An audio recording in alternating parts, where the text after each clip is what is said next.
રાજકોટમાં સૌરાષ્ટ્ર યુનિવર્સિટીમાં ગંગાજળ અભિયાન ચલાવવા માંગ કરવામાં આવી છે। એજ્યુકેશન ફેકલ્ટીના ડીન અને પ્રદેશ કોંગ્રેસ પ્રવક્તાએ પત્ર લખ્યો। ડોક્ટર નિદત બારોટે કુલપતિને પત્ર લખીને રજૂઆત કરી છે। યુનિવર્સિટીમાં કામ ન કરતા કર્મચારી અને અધિકારીઓ સામે ગંગાજળ અભિયાનની રજૂઆત કરવામાં આવી। અટલ બિહારી વાજપેયીના જન્મદિન નિમિત્તે સુશાસન દિવસ ઉજવવાની પણ માંગ કરી છે।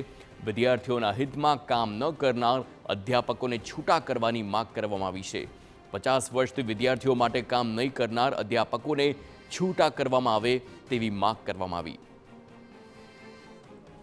સૌરાષ્ટ્ર યુનિવર્સિટીના કુલપતિને પત્ર લખ્યો છે અને કીધું છે કે જો આને ગંગાજળની જેમ આપણે શુદ્ધ કરવા માંગતા હોઈએ યુનિવર્સિટીના શિક્ષણના તંત્રને, તો આપણે જે કર્મચારી અધિકારીઓ જે કામ કરે છે એનું આપણે મૂલ્યાંકન કરવું જોઈએ, ચકાસણી કરવી જોઈએ। જો એ વિદ્યાર્થીના હિતમાં કામ કરતા હોય ને વિદ્યાર્થીનું હિત ચાલુ હોય તો આપણે ચોક્કસ એમનું સન્માનભેર રાખવા જોઈએ અને એમને કામ કરવા દેવા જોઈએ।